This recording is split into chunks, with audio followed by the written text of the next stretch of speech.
Existence is not just about you and me. It's about all of us, right? That's right. That's right. That's right. That's right. That's very, very true. That's very true. And we have to exist together.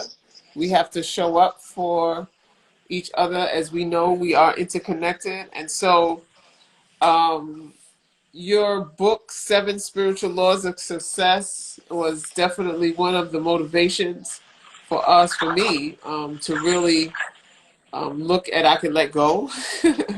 I could be present for people. It's something that we use to train people to, help ourselves spiritually transform and know our spiritual vision. And so what makes, well, how do people, because I've heard, talk a lot, but how about in the last thing about, so we had the pandemic, we have the killings, we have the uproars and the rebellions, we have killings in our community, black on black. How do we see hope through that? How do we know that not take those things on personally? Erica, I may say some things that may seem incorrect politically or otherwise, but I feel compelled to say them. I also want to say that I personally don't believe in the idea of hope. Hope means despair. You only hope when there is despair. But when you're in touch with existence, you're independent of both hope and despair, and you need creativity. And right now, what we're seeing, thanks to efforts like yours, what we're seeing is, I believe, I would like to believe, is the death of an old story and the emergence of a new story. The old story is outdated, it's primitive, it's bigoted, it's full of hatred, prejudice, fear, power mongering, cronyism, influence peddling, political divide, religious divide. It's a quarrelsome, old, idiotic story. It needs to die. And what needs to happen right now is a new story for humanity. You're actually contributing to that. Let me tell you how. The way emergence happens, emergence means something gets created that never existed before, because throughout history, humans have exploited other humans. And unfortunately, what we're seeing today is the legacy of colonialism. And without being resentful about this, without being resentful of the white race, the history of colonialism is a history of predation. It's a history of conquest. It's a history of enslavement. It's a history of exploitation.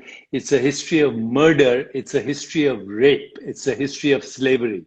Nothing to be proud about this history. It's a history which some people romanticize. In fact, that's the history of America, is to romanticize war. We have been at war since the country started. Okay, and throughout, and all our metaphors are war metaphors. War on poverty, war on drugs, war on ignorance, war on whatever, war on terrorism. It's an oxymoron. It's a stupid way to describe anything, including the war on racism is actually, in my view, an outdated idea. What we need is emergence and creativity. And creativity comes when there's emergence. And emergence comes when you have maximum diversity of involvement. That includes maximum diversity of racial involvement. It includes maximum diversity of artistic involvement.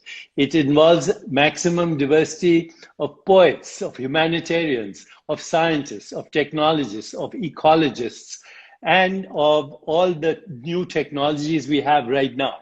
So when we have maximum diversity of people ethnically, internationally, but also artists, humanitarians, scientists, and peacemakers like yourself, then you have the first requirement for emergence. The second requirement is open, honest conversation without abusing each other. We can talk to each other with respect, even if we differ in our solutions. We can still Right. talk with respect. We can refrain from being belligerent. We can use the techniques of emotional intelligence. We can also start to ask for forgiveness and give forgiveness, not because the other person deserves forgiveness, but because you deserve peace. You deserve peace, so you forgive. Okay, you also refrain from ideological, religious, or other discussions that includes divisiveness, and you recognize that everyone right now, including our so-called president, is in fear right now. He's going and looking at bunkers in the White House. So, there is fear, and there is fear all across America right now. Yes. All across America, there's fear. So, another requirement is let's face the fear. Let's tell each other that we are all in fear. Let's speak with respect. When you have maximum diversity, when you are honest, when you have honest communication, when you have an open system like this one, when you have total transparency, when you have feedback, and when you want to solve the situation, not aggravate and recycle the old story, if you really want to solve the situation, then emergence will happen. Emergence will happen just by us coming together, Yes. creating this platform and Yes. saying we need to help each other to create a story that Yes. is irrelevant. The story of white colonial domination, even that word, dominate, is a dangerous word right now. And anybody who's using it politically or otherwise is a danger to our civilization. So, with that, I want to congratulate you for being part of the emergence. And let's just talk about emergence. Let's talk about creativity, and let's even, I know I'm totally involved. I'm a colored man myself. I'm involved with you in the urban yogis, but I Yes. also want to transcend and go beyond my racial identity. My racial identity is an important identity for me, but there's a bigger identity. It's my human identity. And Yes. unless I embrace my human identity, my humanity is incomplete. That's right. That's right. That's right. Drop the mic. Drop the mic.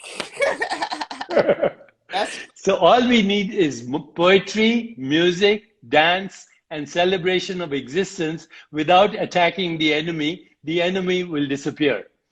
so I'm always down with the music. If you want another amazing video highlighting excellence in the Indian community, check it out right there next to me. I think you'll enjoy it.